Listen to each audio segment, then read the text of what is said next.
One of the first ways that Jimmy and I bonded as kids was sharing stories with each other that we couldn't share with other friends of ours, mostly other guy friends of ours. That got us through difficult periods in our lives. So we knew firsthand how important it is to have a friend that you can open up to. We're very vulnerable with each other, so that's kind of how our friendship's always been. So when we met Jonathan, he was the same way. You were in a group home? Yeah. For like a year. It was important for us to be friends because it was a movie, as much as it's about me in the house, it was a movie about me and my friend as well. That was always the thing, like, oh, how are we gonna make the friendship believable? But when we met Jonathan, it was like, it wasn't hard to do it because he just became like our third brother sort of thing, and he just understood. You guys wanna go for a schwitz?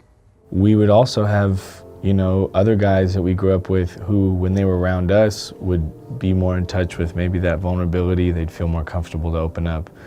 And then they'd, be outside in a different group and they'd, do a 180.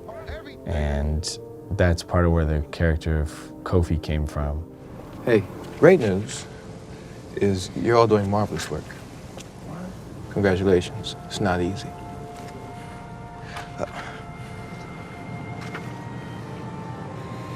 I believe you, but I know it can be deeper. Kofi was hard trying to cast in some ways because we wanted to find someone from San Francisco who felt like people we grew up with, who understood the mask and the facade that sometimes men have to wear when there's a pressure to be tough.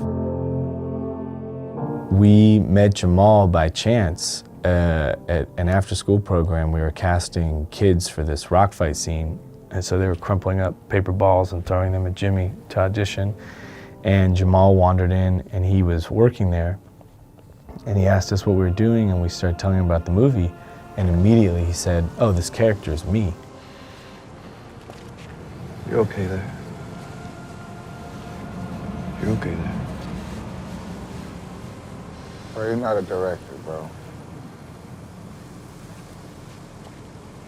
Man, take your weird ass out Keep of here. building it. Nigga, I don't like And Jamal had been framed for murder in real life by the SFPD and spent 6.5 years in prison, thinking he wouldn't get out. And he was suing the SFPD when we met him and we casted him that day.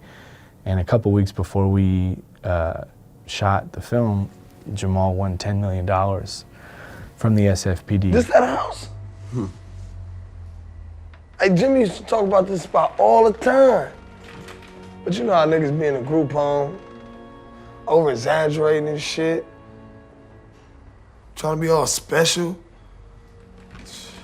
You weren't lying about this one though, huh, Jimmy? I think even though Kofi's character obviously doesn't have the same backstory as Jamal, he didn't go to prison, he wasn't framed for murder, what he was saying is he felt like he understood this character was under the same pressures that he had been under growing up.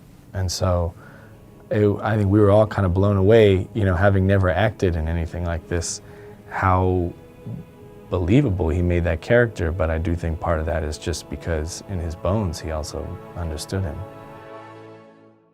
I hope I never made you feel like you weren't welcome here. No, I never felt like that.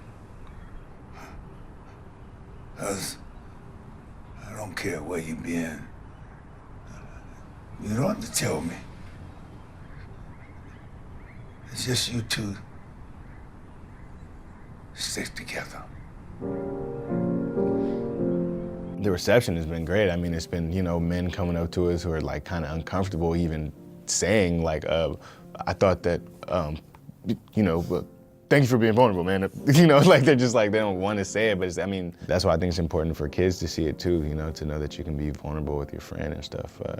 So it was very important, but Jonathan was a big part of that. But so is everyone. It's been a collaborative thing, and everyone's kind of vulnerable and understanding and empathetic. Everyone that worked on this film, I feel like.